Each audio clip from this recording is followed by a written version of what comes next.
안녕하세요. 아브라함이 아비멜렉과 언약을 맺습니다. 오늘 본문은 창세기 21장 22절에서 34절입니다.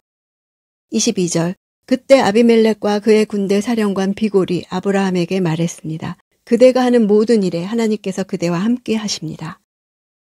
그때라고 시간을 밝히는 것은 앞으로 전개될 아브라함과 아비멜렉의 언약 체결이 약속의 땅 가나안에서 아브라함이 대외적으로 인정받는 하나의 전기를 이루는 중요한 사건이기 때문입니다. 아비멜렉은 아브라함이 날로 번성해가는 것을 보고 자기 가족과 가축을 보호하고 사막의 우물들을 확보하기 위해 조약을 맺고자 했습니다. 아브라함이 아비멜렉과 대등한 족장이나 한 지역의 왕으로 묘사되어 있습니다. 아비멜렉이 블레셋 왕의 호칭이듯 비골도 블레셋 군대 장관이라는 호칭입니다. 부족 간의 질서가 잘 잡히지 않았던 고대 세계에서 군사력은 대단히 중요하게 취급되었고 군대 사령관은 실력뿐 아니라 통치자의 깊은 신임을 받아야 될 수 있었습니다. 23절, 그러니 그대가 이제 나나 내 자식이나 내 자손들은 속이지 않겠다고 여기 하나님 앞에서 내게 맹세하십시오. 내가 그대에게 친절을 베푼 것처럼 그대도 내게 또 그대가 이방 사람으로 살고 있는 이 땅에 호의를 베푸시기 바랍니다. 그러니라는 말은 바로 지금이란 말입니다. 여기라는 말도 시간을 나타내는 부사입니다. 아비멜렉이 이처럼 비슷한 뜻의 부사를 2번 반복한 것으로 보아 아비멜렉은 아브라함과의 조약을 조금도 미룰 수 없고 지금 당장 이 자리에서 조약이 맺어져야 한다는 긴박감을 보여줍니다. 이것은 아비멜렉이 상대적으로 약자의 입장으로 아브라함에게 나와왔다는 느낌을 갖게 합니다. 자손들까지 지속되는 동맹임을 말한 것은 아브라함이 자기 땅에서 점점 왕성해져 세력을 늘려가고 있었기 때문에 그가 쉽게 자기 땅을 떠나지 않을 것이라 생각했기 때문입니다. 속이지 않겠다라고 한 것은 사라에 관해 속인 일을 암시합니다. 친절을 베풀었다는 것은 사라의 일로 아브라함을 징벌하기는커녕 오히려 선물을 주고 그 아래 거주할 자유를 준 사실을 가리킵니다. 이곳에서 그려지는 아비멜렉의 모습은 복의 근원인 아브라함을 축복함으로써 자신과 자신의 후손들이 축복을 받게 하는 이상적인 이방인의 모습입니다. 모세는 원독자들에게 가나안 사람들이 자신들이 원했더라면 진멸당하지 않고 충분히 아비멜렉과 같은 위치에 설 수 있었다는 사실을 전하고 있습니다. 25절, 그러고 나서 아브라함은 아비멜렉의 종들이 빼앗은 우물에 대해 항의했습니다. 빼앗다는 단어는 타인의 소유물을 단순히 훔치는 것을 넘어서서 폭력을 동반한 강탈 행위를 말합니다. 유목민들에게 있어 우물은 필수 요건이자 가장 큰 재산이었기에 우물로 인한 분쟁은 전쟁으로까지 확산되었습니다. 아브라함은 우호 조약을 맺기에 앞서 우물의 소유권을 분명히 하려 한 것입니다. 26절, 그러자 아비멜렉이 말했습니다. 누가 이렇게 했는지 나는 모릅니다. 당신도 내게 이 일에 대해 지금까지 말해주지 않았습니다. 나는 오늘에야 비로소 이 일에 대해 들었습니다. 이렇게 아비멜렉은 간접적으로 우물의 소유권이 아브라함에게 있음을 인정한 것입니다. 아비멜렉과의 조약은 약속의 성취를 향한 작지만 결정적인 또 다른 한 걸음입니다.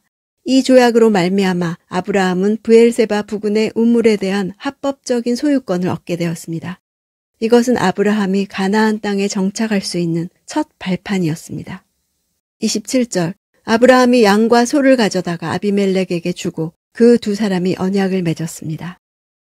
아브라함은 이미 마므레 형제들과 동맹 계약을 체결한 사실이 있습니다.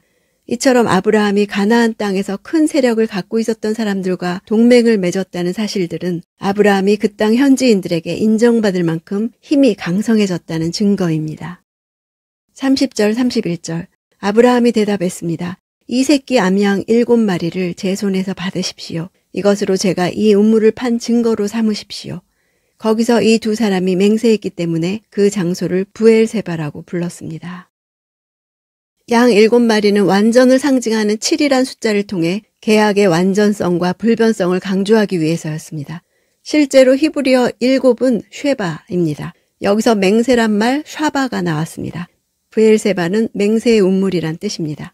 계약의 당사자가 다른 계약자로부터 증거물을 받음으로 그 계약은 확증되었습니다. 아브라함이 아비멜렉과 화친 조약을 맺고 맹세한 그곳을 기점으로 하나님이 그 땅을 아브라함의 후손들에게 주신 것입니다. 단에서 브엘세바까지라는 표현을 쓰듯이 그곳이 블레셋과 이스라엘의 국경이 된 것입니다. 33절, 34절, 아브라함은 브엘세바에 에셀나무를 심고 그곳에서 영원하신 하나님 여호와의 이름을 불렀습니다. 아브라함은 블레셋 족속의 땅에서 오래 머물러 살았습니다. 에셀은 작은 숲이란 뜻입니다. 에셀나무는 생명력이 왕성하며 사막의 모래 언덕이나 염분이 많은 늪지대에서도 잘 자랍니다. 재질이 단단하며 키가 커서 넓은 그늘을 만들기도 하는데 심지어 충분한 물이 없어도 9m까지 자란다고 합니다. 아마 그래서 작은 숲이란 이름도 갖게 되었을 것입니다. 아브라함이 생명력이 긴 이 에셀나무를 심은 것은 영원토록 변함없이 은혜를 베푸시며 섭리하시는 하나님을 기념하고 또한 아비멜렉과 맺은 언약이 오래 지속되기를 기원하는 마음에서였습니다. 아브라함은 지금까지 하나님에 대한 명칭을 지극히 높으신 하나님, 전능하신 하나님, 영원하신 하나님으로 다양하게 부르며 하나님에 대한 지식이 날로 깊어져감을 보여줍니다. 이름을 불렀다는 것은 공식적으로 예배를 드렸음을 나타내는 관용적인 표현입니다. 이삭이 젖을 땐 시기로부터 이삭을 번제로 바칠 때도 브엘세바에 살았기에 아브라함이 브엘세바에 머문 기간은 10년이 훨씬 넘었을 것입니다. 우여곡절 끝에 확보한 우물이 브엘세바였고 그곳은 아브라함 말년의 신앙 중심지가 되었습니다. 이 일은 세속사회에 대한 아브라함의 영향력이 얼마나 위대하고 지속적이었는지를 보여주는 중요한 일화입니다. 아비멜렉은 여호와 하나님을 믿지는 않지만 계속되는 아브라함의 번성과 발전을 보았습니다. 그대가 하는 모든 일에 하나님께서 그대와 함께 하십니다. 아비멜렉이 아브라함을 세심하게 관찰한 뒤 나온 고백입니다. 이것이 성도의 힘입니다. 권위는 세상의 힘으로부터 가질 수 있는 게 아닙니다. 하나님께서 함께 하실 때 가질 수 있습니다. 우리 안에 계시는 하나님이 하시는 일을 보고 세상이 두려워합니다.